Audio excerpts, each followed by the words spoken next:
Terima kasih. Assalamualaikum warahmatullahi wabarakatuh. Kali ini saya akan menjelaskan beberapa perangkat yang harus ada di perangkat jaringan kita. Dan yang pertama yang saya akan bahas adalah tang crimping. Ini tampilannya kayak begini nih ya. Oke. Nah, yang dipakai itu yang di sini nih. Ini fungsinya untuk memasang head RJ45. Head RJ45 itu kayak gimana? Kayak begini. Ya, ini namanya head RJ45. Nah, nanti masangnya tinggal colok, ceklek, crimping, nanti akan kita jelaskan. Ini yang pertama ya. Jadi ini head RJ45, yang ini adalah tang crimpingnya. Oke. Nah, yang kedua, kita harus punya tang biasa. Ini tang biasa ya. Oke, ini tang biasa, bisa buat nganting sama nyeretin ya, atau ngerasin gitu. Terus yang ketiga kita ada tang cutter. Tang cutter mungil ya, nggak harus mungil sih.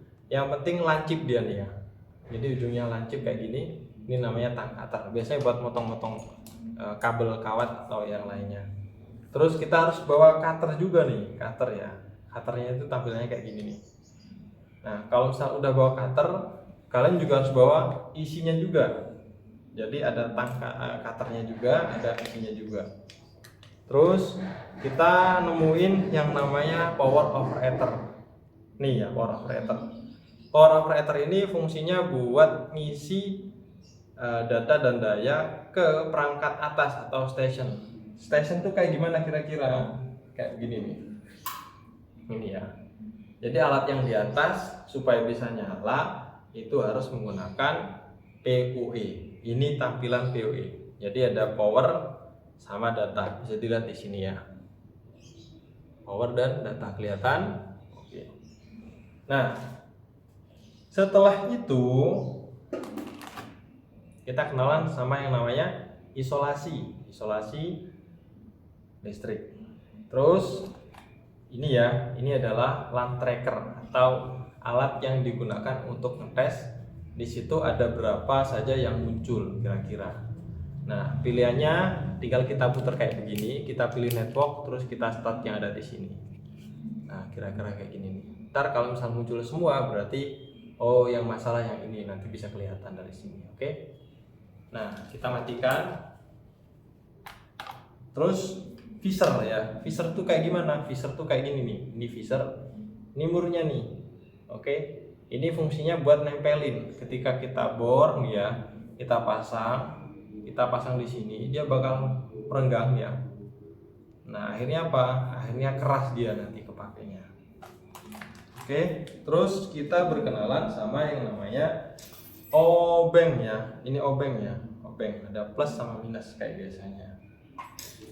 Terus kalau yang di fiber nih ya, yang di fiber tuh ada yang namanya tang stripper, kayak begini nih tang stripper. Tampilannya kayak begini. Nah, cara pakainya tinggal kita masukin aja fibernya dari sini. Ya, kita masukin. Terus nanti kita cetek, nanti kita tarik. Nanti dia terkelupas, jadi fungsinya adalah mengupas kabel fibernya nanti. Terus ini ya, ini adalah adaptor SC UPC. Ini adaptornya. Ini alat untuk menyambungkan kabel fiber antara colokan atau pigtail A dengan pigtail B. Nah, jadi ada pigtail sama patch cord ya, beda ya. Saya akan menjelaskan sedikit tentang fiber nih ya. Ini namanya patch cord. Patch cord adalah sambungan A dan B itu masih ada. Dengan pigtail itu putus sambungannya. Jadi dia cuma punya satu sambungan. Ya, punya satu colokan gitu. Jadi ini namanya patch cord. Nah, ketika udah kita putus namanya pigtail. Oke, beda ya. Pigtail dengan patch cord. Tapi sebenarnya sama. Yang membedakan adalah patch cord punya dua ujung, pigtail cuma punya satu ujung. Oke? Nah, ini tadi sama ya. Ini juga yang namanya patch cord karena ada satu sama dua ujungnya nih. Ini sama. Ketika kita udah putus, udah jadi pigtail. Oh.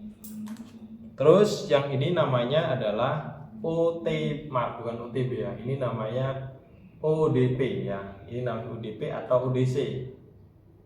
Kalau misal didistribusikan ke klien namanya ODP, kalau misal didistribusikan dari pusat namanya ODC. Nah, kan beda ya. Terus ini namanya LAN RJ45. Ini LAN, ini RJ45-nya, ini kabel LAN-nya ya. Ini panjangnya sekitar 1,9 meter ya.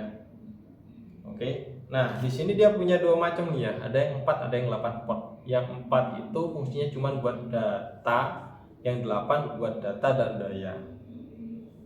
Bisa nanti diberikan 4 bisa, 8 juga bisa. Jadi yang beda kan kalau kita punya alat atas itu alat station kayak begini nih ya. Itu maka yang dipakai adalah yang 8 port. Kalau dipasang 4 port dia nggak bakal bisa nyala. Oke. Terus kita akan berkenalan dengan beberapa perangkat. Ini namanya Fast Ethernet Fiber Switch, atau kalau kita ngomongin namanya converter ya, HTB converter. Ini converter HTB ini fungsinya buat apa? Converter HTB ini fungsinya buat nyambungin perangkat teman-teman ya, dari perangkat fiber ke perangkat kabel biasa, kabelan kayak gini nih. Nah, caranya gimana? Caranya tinggal kita colok aja nih di pilihan fiber optiknya, kita colokin di sini. Terus nanti colokan LAN-nya itu kita colokin di sini. Di sini bebas, nggak ada masalah ya. Oke. Nah, kayak gini nih. Ini namanya HTB. Terus ada lagi yang namanya ONU atau modem. Kalau kalian bilang router, modem, kalau saya bilangnya ONU. Nah, beda router sama ONU. Kalau router tampilannya kira-kira kayak begini ya. Tampilannya tuh colokannya di sini ya. Di sini ya ada port 1, LAN, LAN, LAN, LAN. Kalau ONU colokannya RJ11 ya, RJ11 sama beberapa LAN. Yang jadi pertanyaan adalah WAN-nya di mana? Di sini nih. Ini port 1-nya nih atau ONU portnya. PON ONU kalau orang bilang nih ya. PON. Nah, sekarang kita berkenalan dulu ke router dulu nih ya. Jadi ini router ya. Ciri-ciri router colokannya ada biru sama kuning misalnya gitu.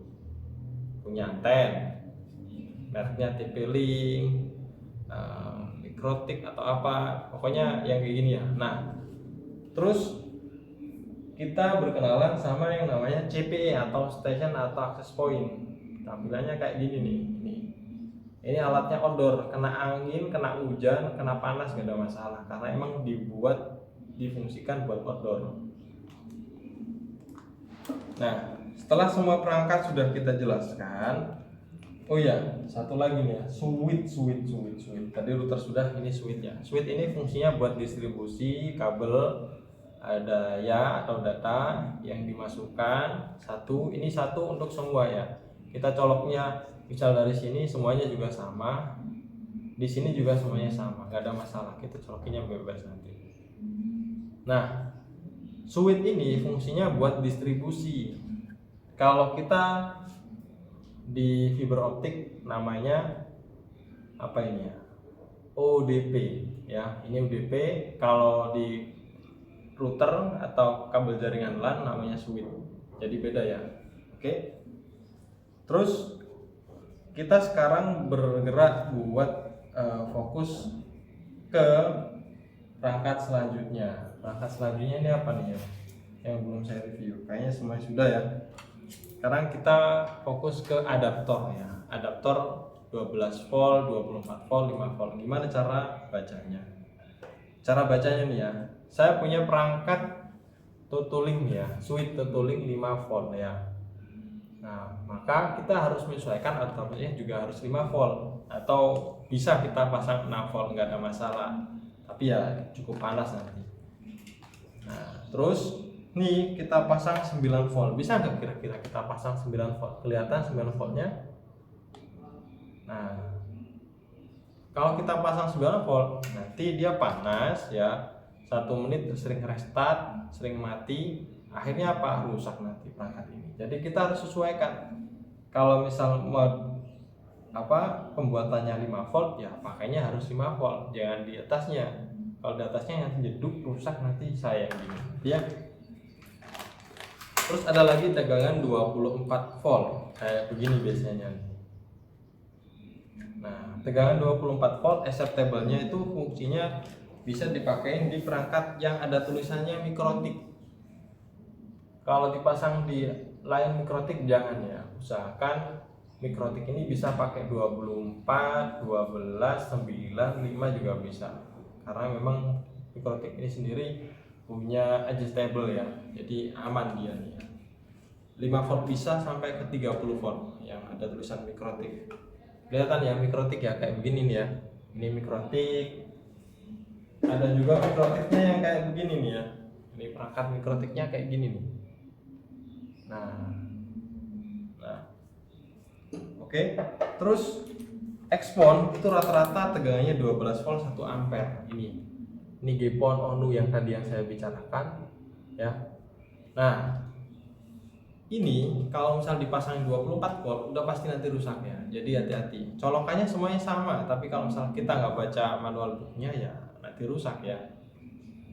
Oke, ini sudah jelas. Nah, ini nih ya. Ini namanya BNC. Ada 2 macam, dratnya sama BNC itu sendiri. Nah, ini bisa kita copot kayak gini. Nah, ya ini fungsinya buat terminal antar CCTV. Nah, oke. Terus yang terakhir ini ya. Ini namanya sliter ini ya. Sliter ini bisa kita adjust ya. Kita adjust ya. Terlihat ya disknya ya. Nah, ini ada cutternya di dalamnya nih. Nanti kita masuk, kita buka crack, hasilnya kira-kira kayak gini nih. Oke, cukup. Mungkin itu aja yang bisa saya jelaskan ya. Kurang lebihnya saya mohon maaf. Assalamualaikum warahmatullahi wabarakatuh.